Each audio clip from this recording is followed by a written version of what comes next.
मैं रजनीश कुमार सिंह, प्रवक्ता, अभिनव विद्यालय तेरही आजमगढ़, आपका इस वर्चुअल क्लास में स्वागत करता हूं।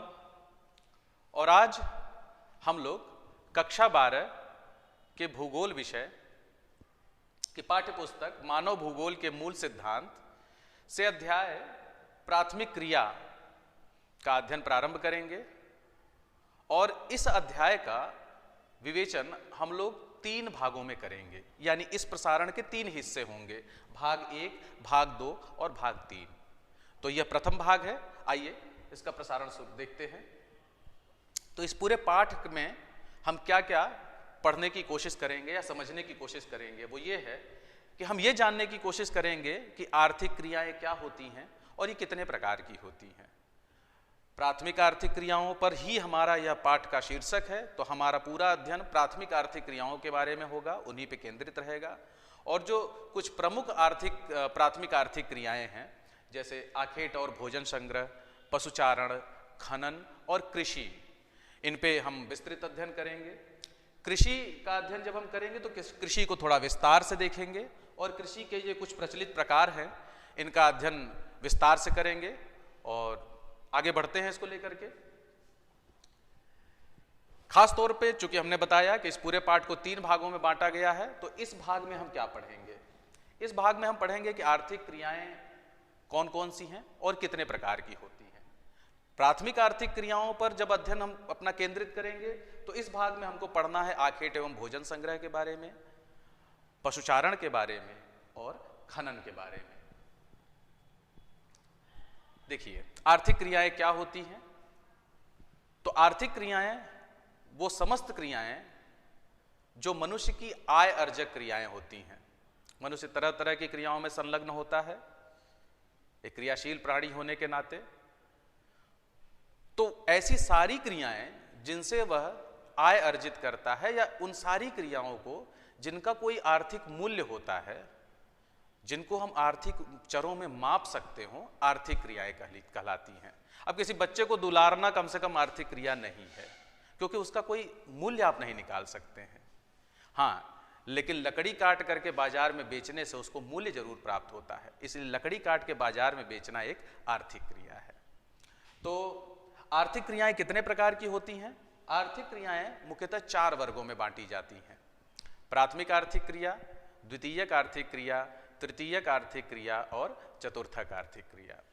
प्राथमिक आर्थिक क्रियाएं पर्यावरण पर प्रत्यक्ष रूप से निर्भर, जैसे आखेट एवं संग्रह, पशुचारण, वानिकी, मत्स्याखेट, कृषि तथा खनन। ये सारी क्रियाएं जो हैं प्रकृति पर निर्भर रहते हुए जो मनुष्य करता है, वो प्राथमिक आर्थिक क्रियाएं कहलाती हैं। द्वितीयक आर्थिक क्रियाओं में औद्योगिक उत्पादन से संबंधित आर्थिक क्रियाओं को सम्मिलित किया जाता है। तृतीयक आर्थिक क्रियाओं में वे सभी प्रकार की सेवाओं को सम्मिलित किया जाता है, जैसे शिक्षा, स्वास्थ्य, परिवहन एवं व्यापार से जुड़ी हुई सेवाएं। और चतुर्थक आर्थिक क्रियाओं में उच्च बौद्धिक कार्य, जिनमें जैसे अनुसंधान और विकास, प्रशासनिक सेवाएं, ये शामिल की जाती हैं चतुर्थक आर्थिक क्रियाओं में। आइए, यहां मैं यह भी स्पष्ट कर देना चाहूंगा कि चारों आर्थिक क्रियाएं सिर्फ अध्ययन की सरलता के लिए इनको हम अलग अलग करके पढ़ते हैं, अन्यथा मनुष्य के क्रियाकलाप इस कदर अंतर ग्रंथित हैं, इस तरह गुथे हुए हैं कि इनको अलग कर पाना संभव नहीं है। कोई क्रिया एक ही समय प्राथमिक भी हो सकती है और द्वितीयक भी हो सकती है, और कोई क्रिया तृतीयक हो सकती है, परंतु उसकी निर्भरता प्राथमिक क्रिया पर ज्यादा हो सकती है। तो इस प्रकार ये सारी आर्थिक क्रियाएं एक दूसरे से जुड़ी हुई हैं। इनका स्वतः पृथक रूप से इनको समझ पाना इतना सरल नहीं होता है। चलिए, तो आइए देखते हैं, इस पाठ के शीर्षक पे आते हैं कि प्राथमिक क्रियाएं। प्राथमिक क्रियाएं क्या होती हैं?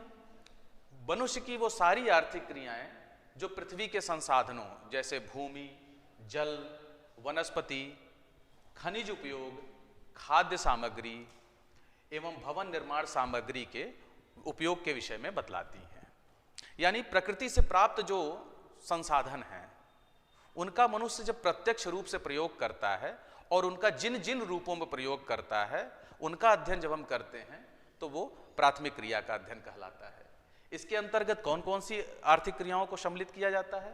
तो देखिए आप, शिकार करना, भोजन संग्रह करना, वन उपजों का संग्रहण करना, मत्स्य पालन करना या मछली पकड़ना, मत्स्याखेट, पशुचारण, कृषि एवं खनन को सम्मिलित किया जाता है। विकसित देशों में प्राथमिक क्रियाओं में जनसंख्या का एक छोटा हिस्सा लगा हुआ है। जैसे जैसे एक कंसेप्ट है कि जैसे जैसे किसी अर्थव्यवस्था या समाज का विकास होता जाता है, वह समाज या वह अर्थव्यवस्था प्राथमिक कार्यों से दूर होती जाती है। तो विकसित देश चूंकि ये विकास के ऊंचे पायदान पर हैं, इसलिए वहां जनसंख्या का एक बहुत ही छोटा हिस्सा प्राथमिक क्रियाओं में लगा हुआ है। परंतु अल्प विकसित या विकासशील विश्व में अभी भी आबादी का एक बड़ा हिस्सा प्राथमिक क्रियाओं में संलग्न है। अब उदाहरण के लिए अगर आप यूएसए को लें, यानी संयुक्त राज्य अमेरिका को, तो वहां लगभग 5 से 7% लोग ही प्राथमिक क्रियाओं में संलग्न हैं। और भारत की आप बात देखें तो लगभग आधी आबादी यहां प्राथमिक क्रियाओं में संलग्न है। देखिए, पहली प्राथमिक आर्थिक क्रिया आखेट एवं भोजन संग्रह। यह एक प्राचीनतम ज्ञात आर्थिक क्रिया है। प्रारंभिक मनुष्य अपना जीवन निर्वहन 2 तरीकों से करता था।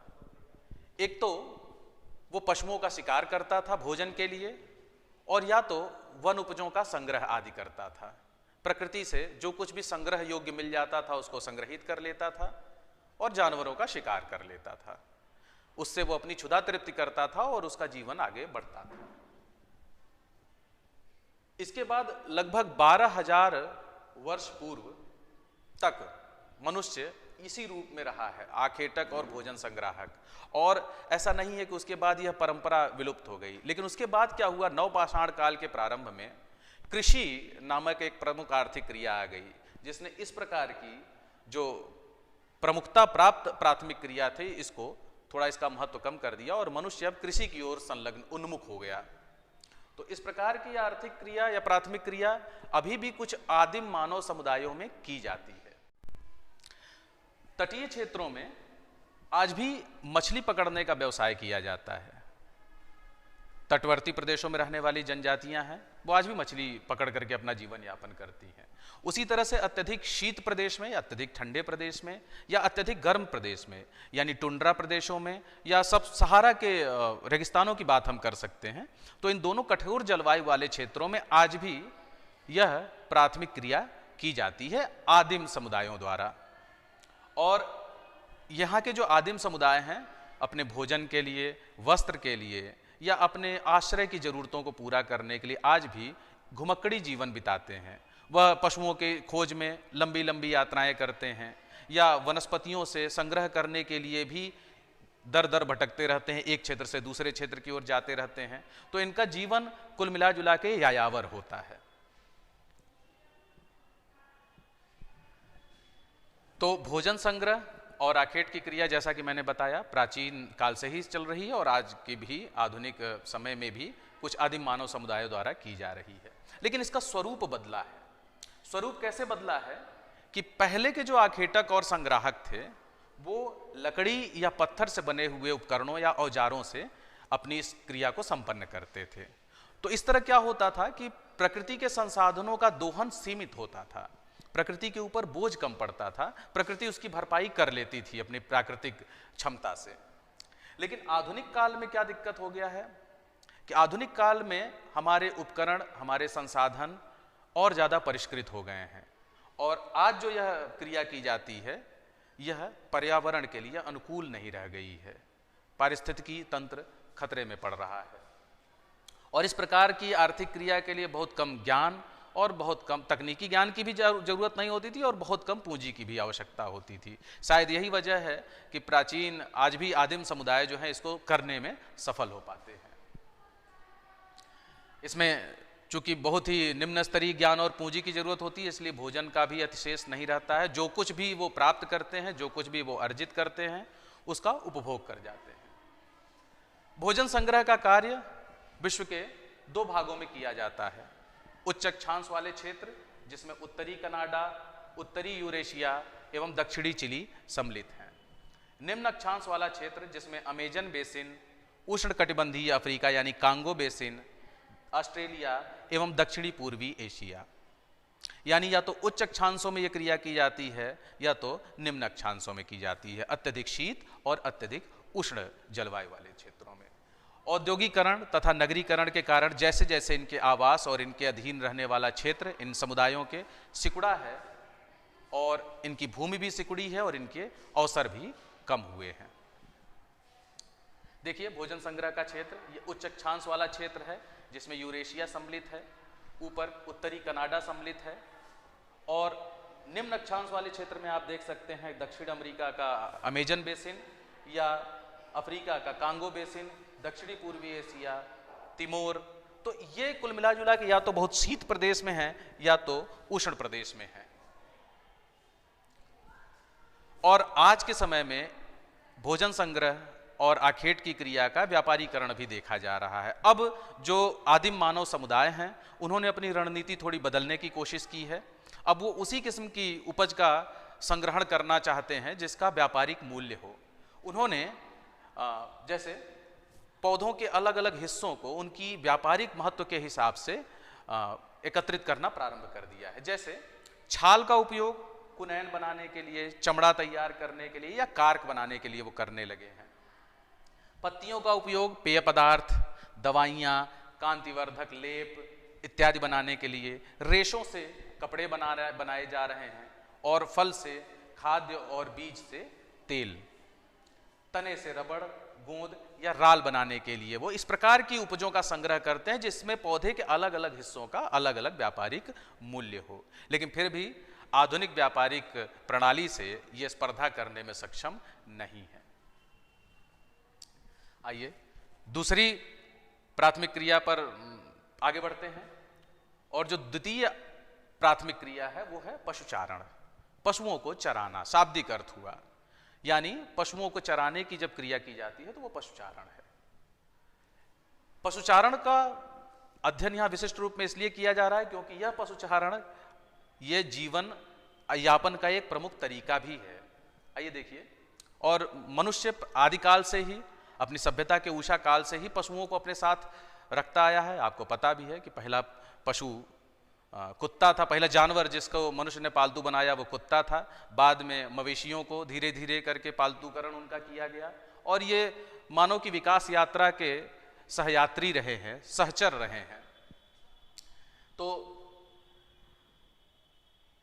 ये जो आखेटक और संग्राहक थे प्रारंभिक अवस्था के, ये बाद में इन्होंने क्या किया कि घास के मैदानों में गाय, बैल और घोड़े इत्यादि पाले। टुंड्रा प्रदेशों में रेंडियर को पालना शुरू किया।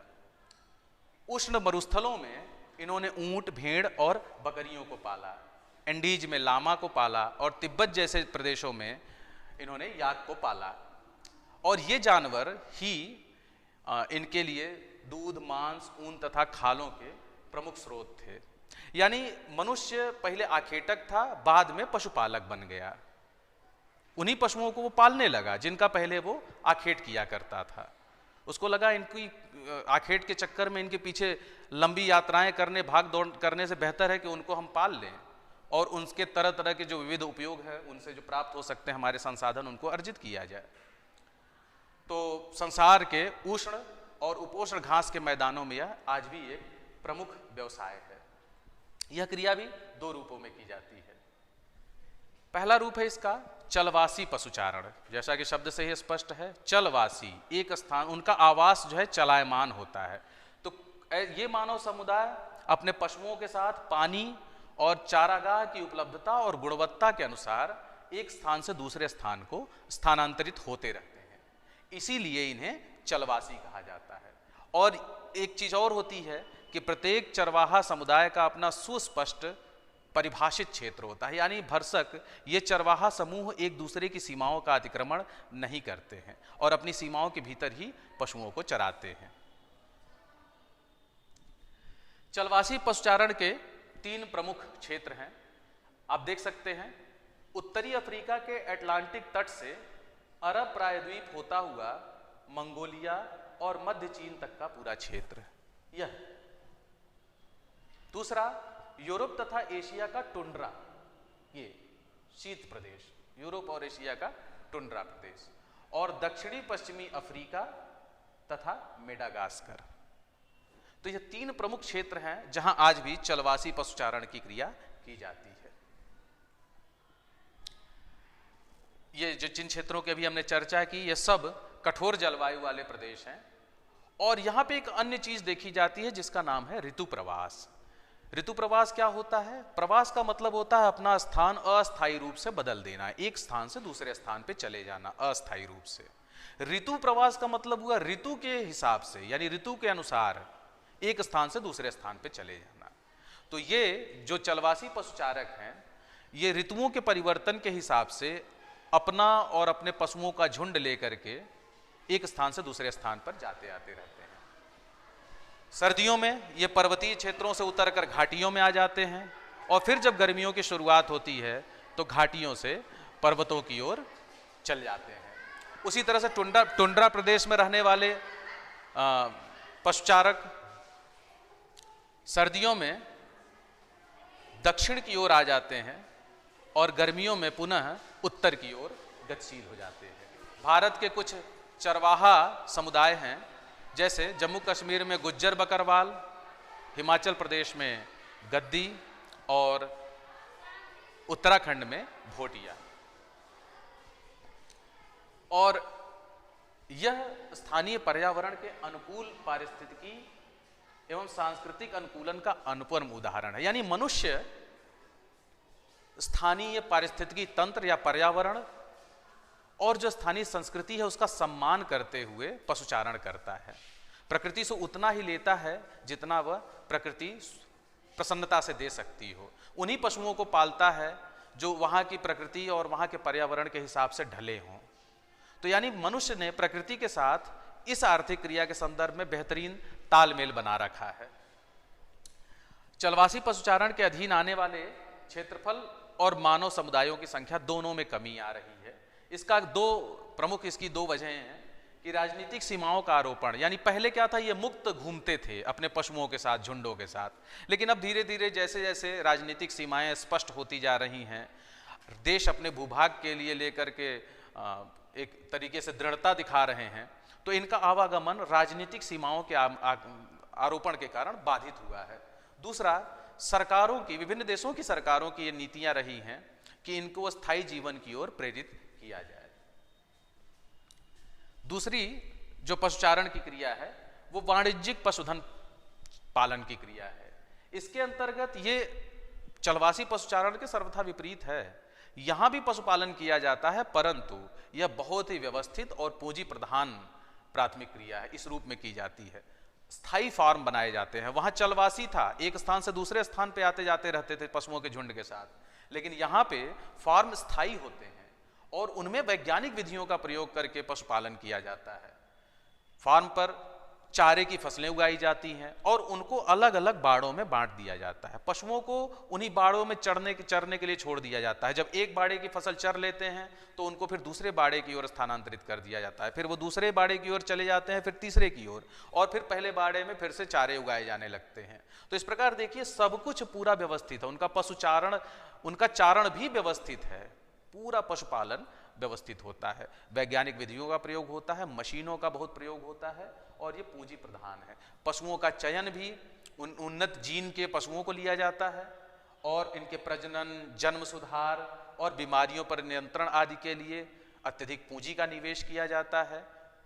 तो इस प्रकार ये व्यवस्थित और वैज्ञानिक है। यहाँ इस प्रकार की वाणिज्यिक पशुधन पालन की क्रिया में जो प्रमुख पशु जो उगाए जाते हैं, पाले जाते हैं, उनमें गाय, बैल, भेड़, बकरी और घोड़े हैं। तो इन प्रकार के पशुओं पर ध्यान केंद्रित किया जाता है और इनके जो उत्पाद हैं, जो विभिन्न प्रकार के पशु उत्पाद होते हैं, जैसे दूध हुआ, पनीर हुआ, मांस हुआ, चमड़ा हुआ, हड्डियां हुई, जो कुछ भी इनसे पशुओं से प्राप्त उत्पाद होता है, उनको व्यवस्थित करके, संसाधित करके, डिब्बा बंद करके या पैक करके विश्व के अलग अलग बाजारों में बेचने के लिए निर्यात कर दिया जाता है। जैसे पश्चिमी यूरोप आप देख सकते हैं, Australia, New Zealand, USA, Canada, Argentina, Uruguay आदि ये प्रमुख देश हैं जहां से आप देख सकते हैं वाणिज्यिक पशुधन पालन किया जाता है। एशिया का भी स्टेपी वाला क्षेत्र है, आप देख सकते हैं दक्षिणी अफ्रीका का हिस्सा है, ऑस्ट्रेलिया, न्यूजीलैंड है, और ये अर्जेंटीना और यूरुग्वे का हिस्सा है। तो इस तरह से इनका जो है इन्हीं क्षेत्रों में ये की जाती है। अब तीसरी प्राथमिक क्रिया जिसका हम अध्ययन करेंगे वो है खनन। खनन क्या होता है? शाब्दिक अर्थों में देखा जाए तो खोद के कुछ निकाल लेना, थोड़ा सा व्यवस्थित अर्थों में देखा जाए तो खनन है भूमि से लाभप्रद खनिजों को प्राप्त कर लेना। आपको पता है कि भूतल खनिजों से ही बना हुआ है, भूतल शैलों से बना हुआ है और शैलें खनिजों से बनी हुई हैं। तो लाभप्रद खनिजों को भूतल से प्राप्त करने की क्रिया खनन कहलाती है, और यह भी एक प्राचीन ज्ञात आर्थिक क्रिया है। मानव सभ्यता के प्रारंभ से ही मनुष्य आवश्यक धातुओं को प्राप्त करने के लिए, औजार बनाने के लिए, बर्तन बनाने के लिए धातुओं को प्राप्त करता रहा है, परंतु यह क्रिया अपना रूप बदला है। इस क्रिया का रूप बदल गया है। पहले यह बुनियादी रूप में होती थी, कम दोहन, कम तीव्रता पूर्ण दोहन होता था खनन कार्य में संसाधनों का, लेकिन अब इसकी तीव्रता बढ़ गई है। अब मनुष्य की जैसे जैसे आवश्यकताएं बढ़ी और खास तौर पे औद्योगिक क्रांति के बाद के समय में हमने खनन क्रिया में अप्रत्याशित तेजी प्राप्त की है। अब देखते हैं कि खनन को प्रभावित करने वाले कारक। खनन को प्रभावित करने वाले कुछ भौतिक कारक हैं, कुछ आर्थिक कारक हैं। भौतिक कारकों में जैसे खनिज निक्षेपों का आकार, यानी जिस खनिज को हम प्राप्त करने जा रहे हैं उसका आकार कितना बड़ा है, थोड़े से हैं या ज़्यादा हैं। ज़्यादा होंगे तो निश्चित रूप से खनन क्रिया को प्रोत्साहित करेंगे।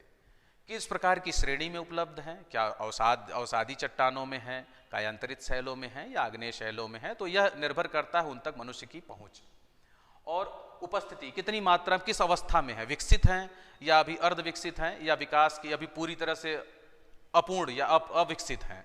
तो यह भी निर्भर करता है। अगर कोई संसाधन, कोई खनिज संसाधन विकसित अवस्था में है तो उसका दोहन निश्चित रूप से प्रोत्साहित होगा।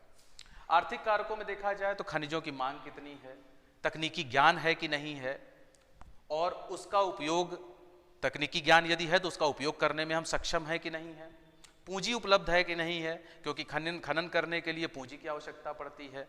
यातायात और श्रम की उपलब्धता भी बेहद महत्वपूर्ण है। विकसित देशों में जैसे जैसे श्रम लागत बढ़ी है वैसे वैसे वो, और पर्यावरण के प्रति जागरूकता बढ़ी है, वैसे वैसे खनन क्रिया से वो धीरे धीरे विरत हो रहे हैं या उनमें शिथिलता आई है खनन क्रिया में। लेकिन विकासशील देशों में यह आज भी एक महत्वपूर्ण उद्यम बना हुआ है, क्योंकि विकासशील देशों के पास आय अर्जित करने के अन्य स्रोत अभी भी पूर्ण रूप से विकसित नहीं हो पाए हैं। इसलिए खनन द्वारा प्राप्त खनिजों को निर्यात करके वो अक्सर अपनी आर्थिक आवश्यकताओं की पूर्ति करने की कोशिश करते हैं। देखिए खनन की विधियां, खनन की दो प्रमुख विधियां हैं, धरातलीय खनन या विवृत खनन जिसको कहते हैं, और दूसरा है कूपकीय खनन। धरातलीय खनन शब्द से ही स्पष्ट है, धरातल की ऊपर की परतों से, अगर अवसादी शैलों में, परतदार शैलों में अगर खनिज है तो ऊपर की ही परतों से उसको निकाल लिया जाता है, तो इसको धरातलीय खनन कहते हैं। जबकि कूपकीय खनन में क्या होता है, या भूमिगत खनन उसको भी कहते हैं, उसमें खनिज कभी कभी नीचे की परतों में पाए जाते हैं, गहराई में, तो उनको प्राप्त करने के लिए एक कुआं बनाना पड़ता है, तिरछा हो सकता है या सीधा हो सकता है, जिसके माध्यम से नीचे की परतों में पहुंचा जाता है और वहां से खनन का कार्य किया जाता है इसी कूप के माध्यम से, इसीलिए इसको कूपकीय खनन कहते हैं। यहाँ देख सकते हैं धरातलीय खनन या विपरीत या खुला हुआ खनन होता है, ऊपर से ही इसमें खनिजों को प्राप्त कर लिया जाता है, कोई कुआं बनाने की आवश्यकता नहीं होती है। और चूंकि कूपकीय खनन में गहराई तक जाना पड़ता है, इसलिए विशेष प्रकार की ड्रिल की जरूरत पड़ती है, बर्मों की जरूरत पड़ती है, प्रकाश का हमें प्रबंध करना पड़ता है, खनिज को निकालने के लिए साधनों का विकास करना पड़ता है। तो इस तरीके से ये थोड़ा जटिल और कठिन प्रक्रिया है कूपकीय खनन, जबकि धरातलीय खनन बहुत ही खुली हुई क्रिया है। आगे आइए, यह चित्र है जिसमें आप विवृत खनन को देख सकते हैं। यहाँ ऊपर की परतों से क्रमशः अवसादी शैलों के बीच में से खनिजों को निकाल लिया गया है, एक गड्ढा सा बना लिया गया, यही धरातलीय खनन या विवृत खनन है। आइए कुछ गृह कार्य देखते हैं। बहुविकल्पीय प्रश्न, जैसे उत्तराखंड में रहने वाले चलवासी पशुचारक कौन हैं, 4 के नाम दिए हैं। ऋतु प्रवास क्या होता है, 4 विकल्प आपके सामने हैं। च्युइंगम किससे बनता है, इसका उत्तर यदि मेरे लेक्चर में नहीं मिला है तो आपकी पाठ्य पुस्तक में जरूर होगा, आप उसको खोजिएगा।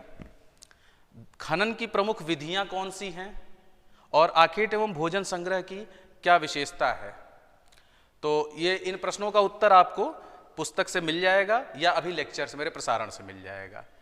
कुछ लघु उत्तरीय प्रश्न हैं जैसे जिनका उत्तर आपको 30 शब्दों में देना है, जैसे लाल कॉलर श्रमिक से आप क्या समझते हैं, गुज्जर, बकरवाल, गद्दी एवं भूटिया समुदाय किस प्रकार के समूह हैं, विश्व में वाणिज्यिक पशुधन पालन करने वाले प्रमुख देश कौन से हैं, भोजन संग्रह का कार्य विश्व के कितने भागों में किया जाता है और चलवासी पशुचारण क्या होता है।